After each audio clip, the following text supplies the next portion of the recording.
In the latest escalation of his administration's controversial immigration agenda, President Donald Trump is focusing his attention on Maine's Somali population, accusing them of criminal activities and fraud.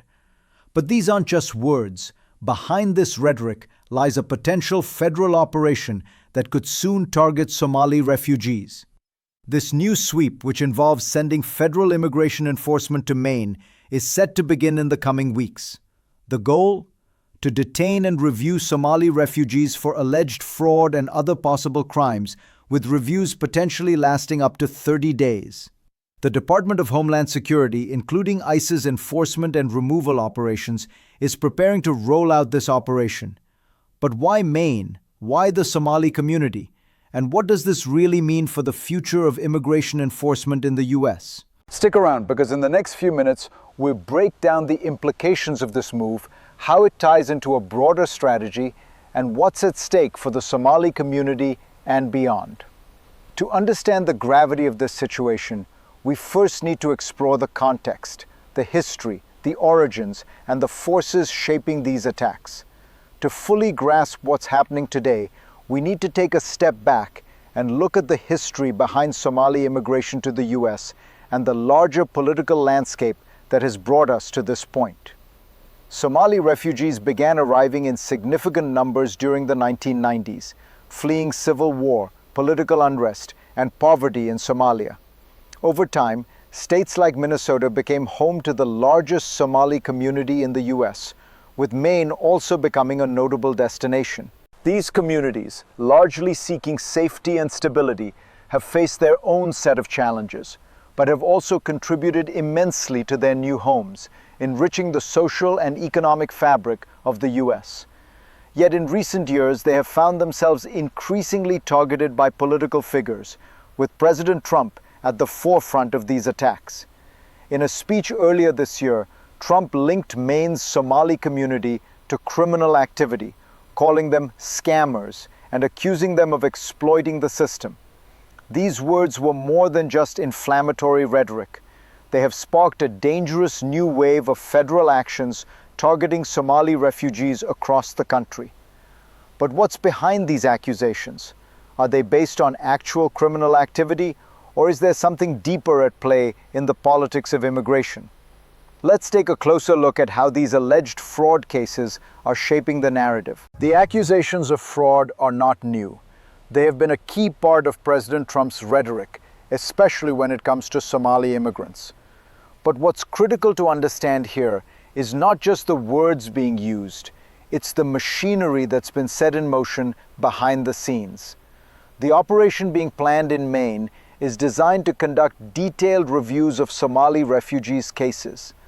The Department of Homeland Security, including ICE's enforcement and removal operations, will look for evidence of fraud and other alleged crimes. While specific details of the operation are not yet public, the strategy follows a pattern set by earlier operations in other states, particularly in Minnesota. The goal is to reassess thousands of refugee cases under the premise of rooting out fraud, even though many of these refugees have already been granted asylum or resettlement status. This process raises several questions. Why now? And how does this operation fit into the broader political and ideological fight over immigration in America? In the next section, we'll dive into the immediate consequences of this looming operation, starting with the potential shockwaves it could send through the Somali community in Maine. As the news of the potential ICE operation begins to spread, the impact on the Somali community in Maine is already being felt. Local officials, including Lewiston's mayor Carl Shaline, have confirmed that ICE is expected to conduct raids in the coming weeks. For many Somali refugees, this isn't just a matter of potential arrest. It's a matter of fear, uncertainty, and the very real possibility of being torn from their families and homes. This looming operation has already caused panic in the community. People are scrambling to understand their rights, prepare for the worst, and figure out how to navigate a legal system that feels increasingly hostile to their presence. In the words of Mayor Shaline, residents must have a plan of action, a message that reflects the urgency of the situation. The question now becomes, how can a community that has long contributed to Maine's growth and prosperity be treated this way? And what will this mean for the broader national discourse on immigration? To answer that, we need to explore the system that allows these operations to happen and the mechanisms that are being used to justify them. The driving force behind these operations is a claim that Somali refugees, particularly in areas like Minnesota and Maine, are engaging in widespread fraud. According to officials in the Trump administration, the purpose of these operations is to root out criminal activity and hold those who are allegedly defrauding American taxpayers accountable. But what exactly does this fraud look like, and how is it being investigated? The Department of Homeland Security's focus on fraud, especially regarding refugee resettlement, isn't just about isolated incidents. It's about a broader narrative that ties national security to immigration enforcement.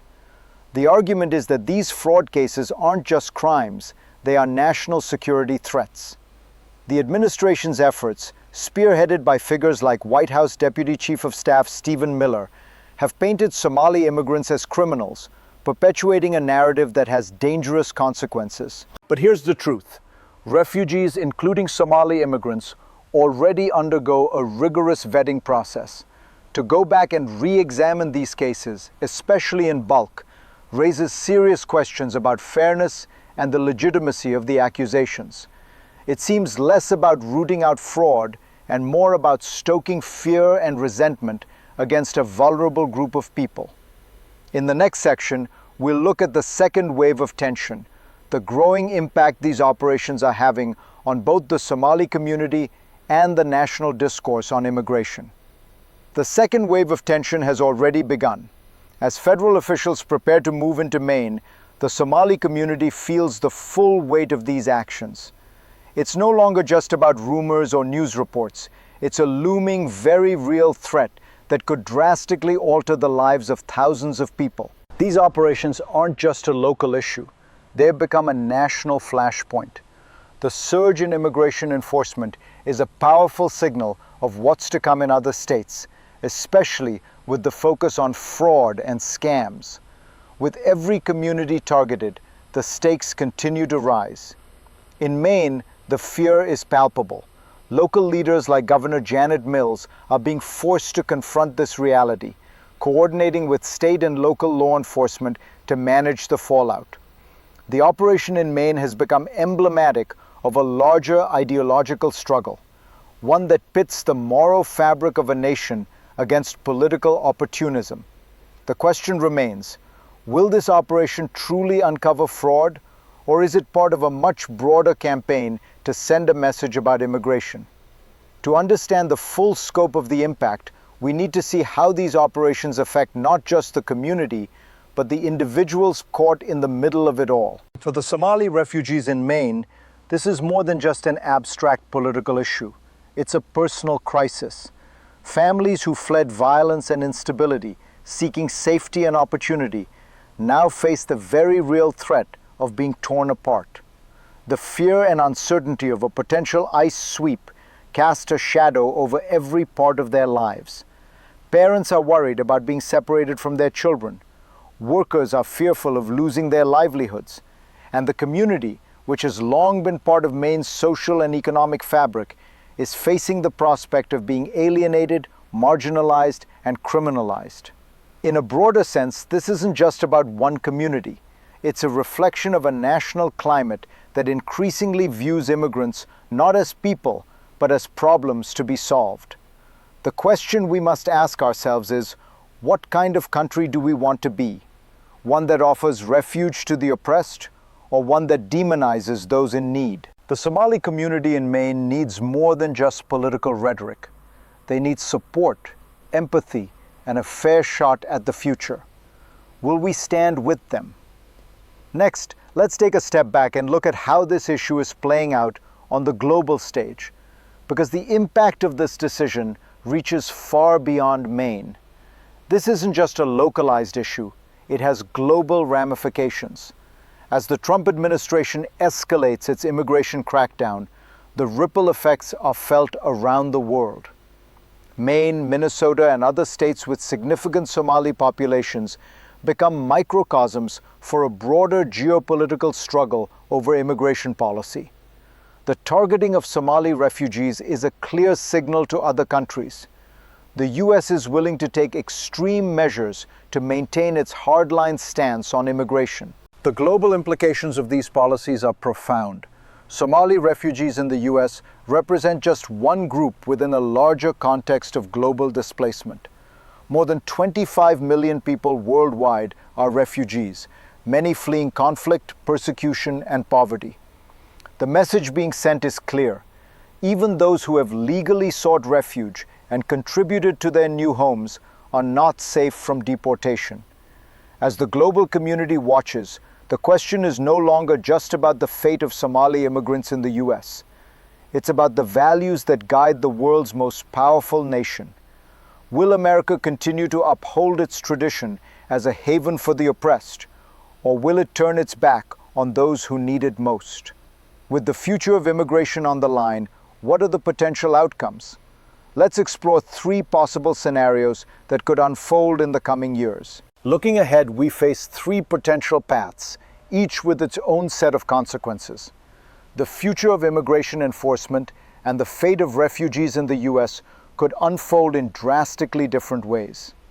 The optimistic scenario, the best outcome. The national conversation shifts toward compassion and fairness. Efforts to deport refugees are curbed, and instead, policies are introduced that offer greater protection for vulnerable communities, including those from Somalia. States like Maine could see a shift towards integration and support for refugees rather than criminalization. The system begins to focus on providing real opportunities for newcomers, strengthening the country through diversity and inclusion. The middle ground, a compromise. There may be a shift, but it's one that doesn't fully embrace compassion. We could see a more controlled approach, with reforms that allow for stricter vetting, but without the heavy-handed tactics of mass deportation. This middle ground could lead to a balance where refugee resettlement continues, but under more scrutiny, possibly leaving many to live in uncertainty. The pessimistic scenario, the worst outcome. In the worst case, we see a continuation or even an escalation of the current path, mass deportations, a rise in hate rhetoric, and further attacks on immigrant communities. Somali refugees and others like them face even more barriers to survival and integration in the US. This would signal a dramatic shift in the country's values and a retreat from the very principles it once stood for. The future remains uncertain, but one thing is clear: how we respond to these challenges will define the America of tomorrow. As we approach the crossroads of immigration policy in the United States, the fate of thousands of Somali refugees hangs in the balance. The actions we take today will not only shape the future of these individuals, but also reflect the kind of country we aspire to be. This isn't just about immigration. It's about human dignity, the values we uphold, and the strength of our national character. The Somali community in Maine and the broader immigrant population across the country deserves more than just political scapegoating. They deserve respect, a fair shot at a better life, and the opportunity to contribute to the very fabric of American society. As citizens, as human beings, we must stand up for what is right. It's time to demand change, to push for policies that reflect the true spirit of America, a nation built on hope, refuge, and opportunity for all. This is a turning point. Let's decide together what the future of America will look like.